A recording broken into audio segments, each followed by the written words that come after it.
মায়াবতী জিন্দাবাদ। অমিত শাহ। কেশপুরে বিজেপির জনসভায় উপচে পড়া ভিড়, বদলে যাওয়া রাজনৈতিক সমীকরণের ইঙ্গিত।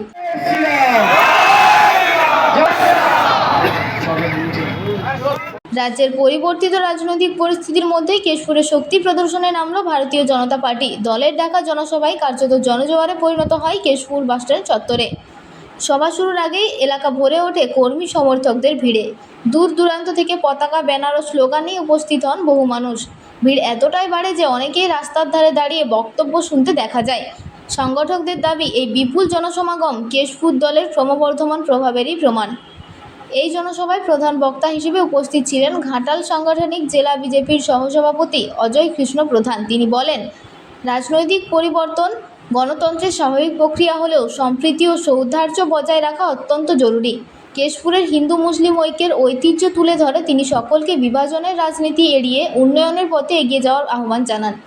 সভায় উপস্থিত অন্যান্য নেতারাও সংগঠনকে আরও শক্তিশালী করার বার্তা দেন এবং কর্মীদের সক্রিয় ভূমিকা নেওয়ার আহ্বান জানান।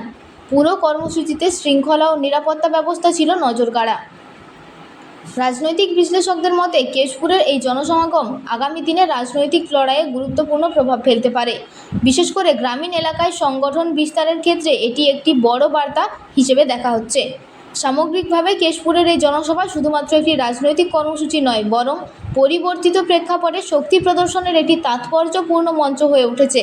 বছর পর দীর্ঘ প্রতীক্ষার পর আমরা জয় পেয়েছি এবং আমরা বলেছিলাম যে তৃণমূল কংগ্রেস 3 সংখ্যা পেরোবে না, তৃণমূল কংগ্রেস 2 সংখ্যার মধ্যে রয়ে যাবে।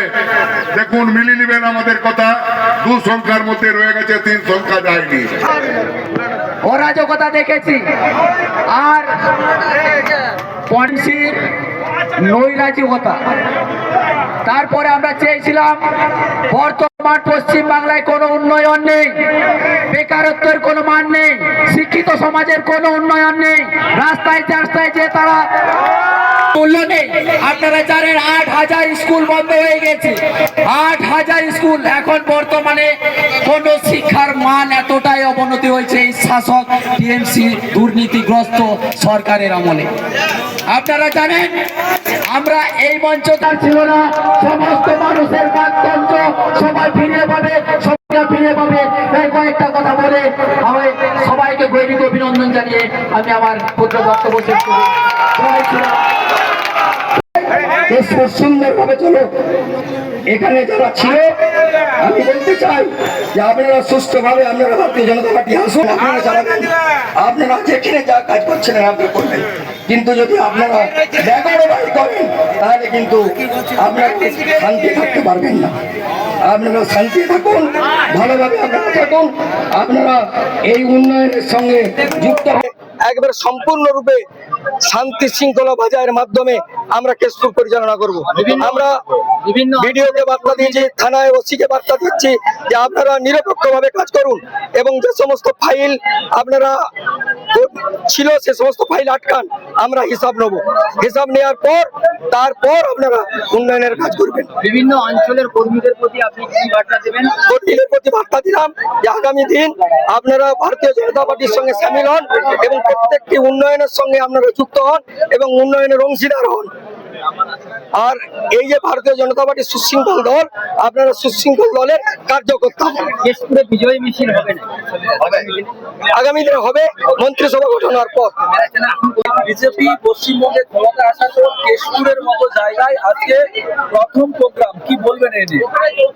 এটা পশ্চিমবঙ্গবাসীর জয়, সেই সঙ্গে ভারতীয় জনতা পার্টির নরেন্দ্র দামোদর দাস যে জয়, এই জয়ের পরিপ্রেক্ষিতে কেশপুর আমরা বিধানসভা পরাজিত হয়েছি ঠিকই, কিন্তু পশ্চিমের মানুষ, সমস্ত মানুষ উজ্জীবিত ছিল বিজেপি করার জন্য। কিন্তু কেশপুরের জন্য ভোট কেন্দ্রে বহু মানুষ যদিও গেছে, তাদের এত সন্ত্রাস এবং এত ভয় দেখানো, যার ফলে তারা ভোট না দিতে পারার ফলে আমরা পরাজিত হয়েছি। কিন্তু মানুষ এত উৎসাহ উদ্দীপনার আমরা সম্প্রদায়ের মানুষ এখানে বসবাস করি।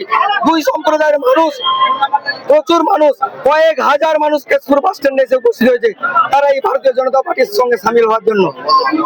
কর্মীদের যেই জায়গায় বিজেপির পতাকা ছিল না সেখানে দেখা যাচ্ছে গেরুয়াময় হয়ে গেছে। এক প্রতিটা মানুষ তার আবেগে মানুষ বিজেপির পতাকা তুলেছে এবং প্রতিটি মানুষ এখন বিজেপি মুখী। তো তাই বলতে চাই, কেশপুরের মুখে আমরা বার্তা দিয়েছি যে আগামী দিন কেশপুরকে আমরা নতুন কেশপুর বানাবো এবং কেশপুরে কোনো রকম অশান্তি, কোনো রকম মানুষে দাঙ্গা আমরা হতে দেব না। এবং প্রত্যেকটা মানুষ আগে অঙ্গীকার করেছে যে আমরা 34 বছরের বামফ্রন্ট আর আমরা 15 বছরের আজকে গন্ডগোল হয়েছে প্রচার করতে হবে। কেশপুরের মতো জায়গা যেখানে বিজেপির নাম শুনলে কিন্তু মারধর হতো, আজকে সেই জায়গায় দাঁড়িয়ে আপনারা কার্যক্রম করছেন, কি বলবেন? দেখুন, আমরা যে জায়গাতে বাস করে এসেছি কেশপুর, যেটাকে বলা হয় দ্বিতীয় কার্গিল। পশ্চিমবঙ্গ পরিবর্তন হয়েছে, বিজেপি সরকার আসছে, তো পশ্চিমবঙ্গ পরিবর্তন সঙ্গে সঙ্গে কেশপুরেরও পরিবর্তন। কেশপুর যদিও টিএমসি প্রার্থী জিতা, তবুও পশ্চিমবঙ্গে যে পরিবর্তন হয়েছে তারই ফলস্বরূপ হচ্ছে কেশপুর পরিবর্তন হচ্ছে। এখানে যে জনগণের সমর্থক ছিল, যতগুলো বিজেপি কার্যকর্তা, কেশপুরের বুকে আগে কোনোদিনও আমরা এইভাবে সভা করতে পারিনি। গতকাল রেজাল্টের পরে আজকে আমরা যে সভা, যে জনসমীক্ষে যে সভাটা করলাম, তাতে আমরা গর্বিত। আমরা কেশপুর অফিস সবাই মুখী ছিল, সমস্ত জনতা পার্টির কর্মী সব মুখী ছিলেন। আজকে তার প্রমাণ কোনো বিশৃঙ্খলা কি হচ্ছে? কোনো বিশৃঙ্খলা সৃষ্টি হয়নি। ভারতীয় জনতা পার্টির যে আদর্শ, যে নীতি, যে নিয়ম শৃঙ্খলার পার্টি, তারই কেশপুর আজ প্রমাণ করে দিচ্ছে সমস্ত জায়গায় সন্ত্রাস হয়নি, এখনো পর্যন্ত কোনো বুথে পর্যন্ত হয়নি। সেটি বিজেপি পার্টি দ্বারাই সম্ভব যে কেশপুরে কোনো সন্ত্রাসবিহীন পরিবর্তন হবে। এখানে হিন্দু মুসলিমের একটা বিশেষ রয়েছে, সেই নিয়ে কি বলবেন? হিন্দু মুসলিম ভারতীয় জনতা পার্টি কোনো সাম্প্রদায়িক দল নয় যে হিন্দুকে উপরে তুলবো আর মুসলিমকে নিচে নামাবো না। আমরা হচ্ছে সেই আদর্শে আরো আদর্শিত, মোদিজির আদর্শে আদর্শিত সবকা সাথ, সবকা বিকাশ, সবকা প্রয়াস। সেই সঙ্গে আমাদের সার্বিক সমস্ত সম্প্রদায়কে নিয়ে আমাদের পরিচালনা। আমরা কেশপুরবাসী সমস্ত উন্নয়ন চাই, বিজেপি এই কথা। আপনার নাম? আমার নাম সুকেশ সরেন, জেলার সাধারণ সম্পাদক।